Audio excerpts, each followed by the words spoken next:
Hello and welcome my friends to T1 vs Liiv Sandbox. We're nearing the playoffs more and more and well, Faker is back, as you probably have seen in the last video. And well, Faker versus Closer, that's an interesting matchup, 2 ex-T1 mid laners. But hey, let's see what T1 can do against Liiv Sandbox here. Arguably a better team than Guangdong Freaks, but we'll have to see, man.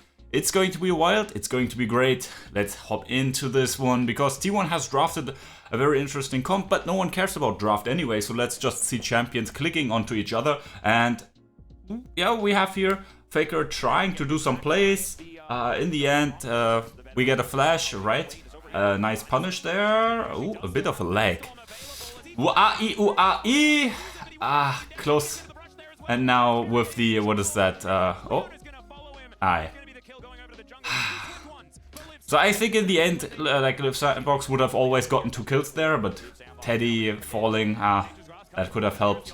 We also lose the Drake, so game 1 so far not so good, but at least we get the sacrificial Leona. That's about it.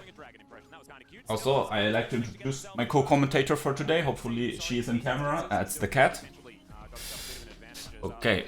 Hopefully we can get some serious input and analysis from our co-commentator later on. And yeah, just ult traded. Obviously the Tristana mid lane matchup is quite good there. Faker here. Let's see what he can do. Shifting sands. Nice idea. He flashes the E, but then obviously gets interrupted. There's not too much he could have done, I believe, but it's a bit rough. T1 still in a good position in terms of farming, right? If you see, they have like a 500 gold lead in that department, but overall, it will be hard, right? T1, they have a good amount of tools, obviously more so interested in scaling later on, but scaling against Kai'Sa right now might not be the best idea, right? We'll have to see. So first Drake for T1 now. It's a good Drake, And yeah, 20 minutes in, we're still decently scaling. That was a bit weird, but anyway. Now the T1 counterplay. Let's see. Buying some time. Jumps over the wall. Well, okay. Liiv Sandbox, they start the Baron though, so that's something. But it's a Baron against T1, so I would highly recommend against that. Let's see. So we get the the Baron. Faker here maybe in trouble, but he should be able to get that kill. Teddy also falls down. A fucking disaster for Liiv Sandbox, man. Starting Baron against T1. At least that's something that we can be. That's maybe an over-ambitious dive, but well, I guess the damage output is just too much. Well, regardless, Faker goes in, picks up one for one. Maybe not the most worth, but yeah. Okay. Okay, so game number 1. Bit all over the place here. Obviously, we have to be honest, Liiv Sandbox maybe had a bit of a better early to mid game comp there, especially with the mid and bot lane. That was a pretty neat engage, but T1, Closer falls, and that's... Oh no, should set that one up. Teddy is huge, but that should not be enough, and nice timing by Carrier.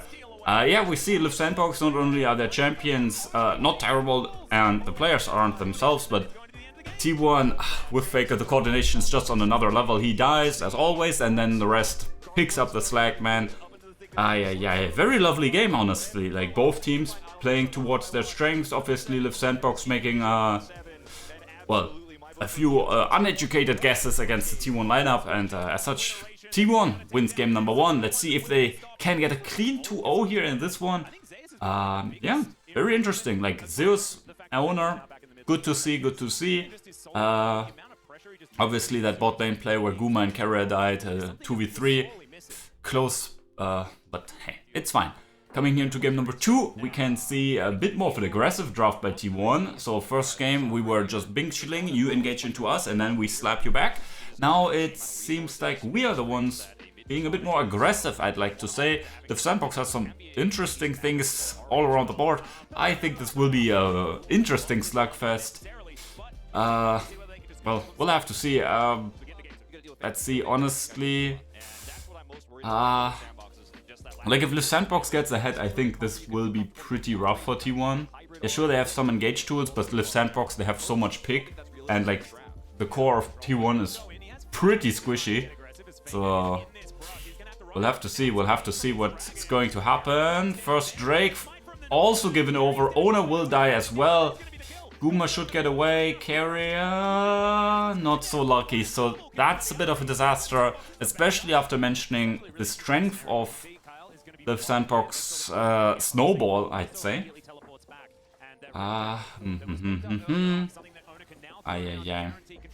Okay. Oh, that's unfortunate, I'd say. Faker's jump there getting interrupted. Buffered the W a bit too early, I guess. And now this... I mean, again, like if you look at the goal, T1 is not in that much trouble, right? But item completions are something. Okay, let's see. Pew, pew, pew, but yeah. Yeah. But it's just outstatted at that point, right? Both had the same items, no Summer Split advantage either. Well, regardless, that's a good one for T1. Finally, they get on the board. Maybe with that we can get the Herald, but we'll have to see. Getting pincered here. Faker is already in some trouble. It's not able to offer any more DPS. Guma is not strong enough at this point. I have to see if the base damage can be fine, but I don't think it is. And I think with that, the game... I don't want to be pessimistic, but is it already over? I think it might be. Like, it's not that T1's champions can't come back, right? Their scaling in terms of damage output was pretty good, but if Liiv Sandbox plays their comp correctly... Oh my god, that's more than just correctly, that's insane! Wow, Guma getting punished, there dies with everything up. And yeah, okay, so game number 2 will be a bit of a slaughter, but at least we won game number 1 and we will get a game number 3 if we're all that pessimistic. Maybe Zeus and friends can actually do something because that's closer. I think he has the majority of kills. Faker here with the TP in the backside gets that one, gets not. No, actually Guma gets all the kills. That's actually also pretty good. And T1 out of nowhere actually win a massive team fight. That should also include a bunch of nice... Oh, Teddy? Okay. Okay, so kills are being traded over. I think it's a pentakill for Guma? 5 kills? Yeah. That was also like a bunch of shutdowns, so Guma is actually fat. Like 3 items every 25 minutes? That's good. Let's see what the rest of the team can do. Owner gets picked off and he's so squishy, man. Look at him. 5 seconds in the bouncing castle and he's all but... Well, well, I guess it doesn't matter. Like, what? Owner's chunked like that and you have to give up? Maybe because they blew ults? Interesting. But, okay, so... Maybe the game is actually becoming more and more competitive. T1 here gets the 3rd Drake. 3 Infernals. If we don't get, like, our ass handed to us right now, and lose Baron and all of that, should be fine, but this angle is a bit iffy. Oh, okay, this time good buffering. Oh, Guma, nah! Oh, Carrier blocks it for Guma. So many low health bars. Okay, Zeus will win the Hunger Games. Oh,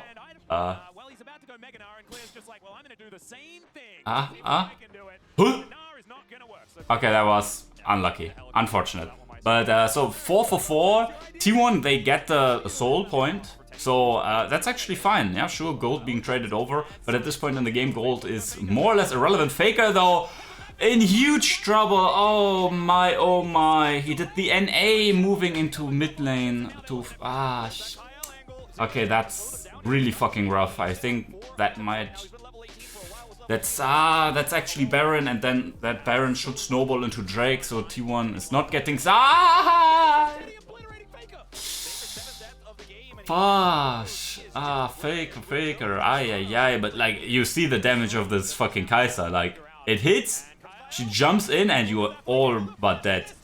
Look at this, the dive is insane, and that's actually what I meant earlier, right? That's what I was envisioning as, like, Liiv Sandbox was like 8-3. Like, the moment, like, anything hits, like, the follow-up is wild, right? Closer can follow over fucking 5 screens, Willer, of course, Teddy, of course.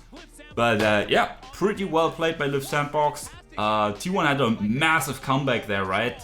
Winning that one team fight in top side and then stacking up some drakes with good positioning. But kinda deserved. Liiv Sandbox wins that, right? Good early game and then clapping back later. Yeah, Faker, I mean, obviously getting caught out a bit here and there. That was quite costly, but well, let's go into game number 3, where we see Faker on XERATH. I think that's one of the few champions where he actually has a negative win rate on, if I remember correctly. But well, we'll have to see what he can do here in this game number 3. Hopefully T1 can, I think, end, right? 9-9? I think that 18? Yeah, that should be the last match of the series. So let's see if T1 can end the regular split with a win. Do we have some other fun champions? I mean, Owner on Lee Sin, that's always interesting. Maokai top lane, that's something we haven't seen in a while. Brings us all back to the glorious days of Morin, obviously. Fucking goes to top laner for real. Let's see here, counter gank from Willer or from Owner. Let's see who fires first. They should know that there's a ward. He goes in, that's the Q, and flash follow-up. Actually, Willer has already bailed. Yeah, just very nicely executed. Obviously, the CC that Maokai offers, like, already is quite fine. Very nicely done. Hopefully, like, Lee Sin gets some buffs. That would be helpful in the near future. Let's see who can rotate first. Looks like clear, but that's 2 coming also. It's going to be an interesting... no, and not committing. Okay, now Willer is engaging, and well, he is all but dead. Like, very nice CC chain there. And yeah, obviously the mid lane matchup, quite nice for Faker. Oh, Kyle goes in, they lose the blue buff. Nothing happens. Okay, just in debate. Obviously, the Azri XERATH matchup, that's an old one. And let's see if Clear can outplay this 1v2. And yeah, he's quite sturdy. And well, Owner has some damage. Okay, what's your insight? Okay, Good idea. Yeah, we should play around Maokai. Yeah, makes sense. Okay, Faker here. He's not getting the control ward. Oh my god, complete disaster. But, well, whatever. It's fine. T1, they have a good gold lead here at this point, as you can see. And, okay, we got Ocean Soul Map. And that's the CC, that's the kick, that's the Q. And, okay. No worries, my friends. Owner has it in the back. And that's the beauty of Owner's Lee Sin, man. It's just so good. Look at this, man. He jumps over, kicks them in the chin, smites the Baron. And yeah, we're also winning the team fight. No worries, right? I mean... Oh my... man. What's going on here, man? Teddy is doing a good job. His Azri is obviously ultra cracked, if you remember the montages from many years ago. What was that? 2019? His insane Azri play. Oh man, good times. Anyway, so T1, it seems that they're just steamrolling this third game. So game number 1 was a very nice contested late game maneuvering. Game number 2, T1 nearly corralled back, but overall pretty winnable position for Liiv Sandbox. And so far this game number 3, I mean, it looks like T1 has it in their hands. Lovely to see Clear here on the flank. Obviously, it's a neat idea, but it's not that T1 is all that susceptible to he gets onto Faker, but who cares? Faker already blew his load all over his friend's back. Oh my. And with Faker also dying, he doesn't have to pay child support either later on. It's a triple kill for the Boomer God. And that looks like a quick wrap. I mean, 30 seconds. Maybe they finish not. Yeah. Okay, maybe was a bit overeager there. Okay, that's ult from Rillo blown. Ay, man, my friends see this. Oh, no, just doesn't get out, but he has the Guardian's Angel. Carry! Oh, 3-man! Faker, immediate follow-up, and yeah, again, Clear gets onto Faker, but who cares? Who cares, man? Ay, man. Like, I don't know what Faker said to his opponents after this one, right? It's like... Ay. Ah, man. Huh? Oh! Hey! Let's go, Faker gets his revenge. You jump onto me! He shoots him down as if Faker was American or something. Okay, Kyle goes in, but he's made out of fucking paper. The frontline Willer also not all too sturdy. Yeah, maybe they dodged some of Faker's shoots, right? Maybe not hitting all the 3-pointers, but well, that's a pretty convincing advantage here in the gold department. We also have the Soul, we have the Baron. We're just missing the Elder at this point, and we're not going to miss the enemy Nexus for a long while. We already have it in sight. Let's see, T1 here is able to finish the last game, I think, of the split. Not the season, right? The regular split, yes. With a win, that would be quite nice, man. Like, with Faker, I should have checked beforehand, probably, but... Like, what's T1's win rate, like, out of these 18 games with Faker, without? Yeah. Very lovely to see the GOAT doing so well, at least in this game, again. Now they're just finishing them off, and yeah, at this point I'm already... Oh, nice shot there. And, oh, clear. He tries it again. Okay, so hopefully you enjoyed yourself with this T1 video. Yeah, very lovely to see Faker and T1 rise to the top. Oh, not the top yet, but rise to the occasion. Beat some teams like Liiv Sandbox and Guangdong Freaks. Again, I had the blast. Hope you had too. We see each other potentially with some more T1 content in the near future. Till then, my friends, take care. Bye bye.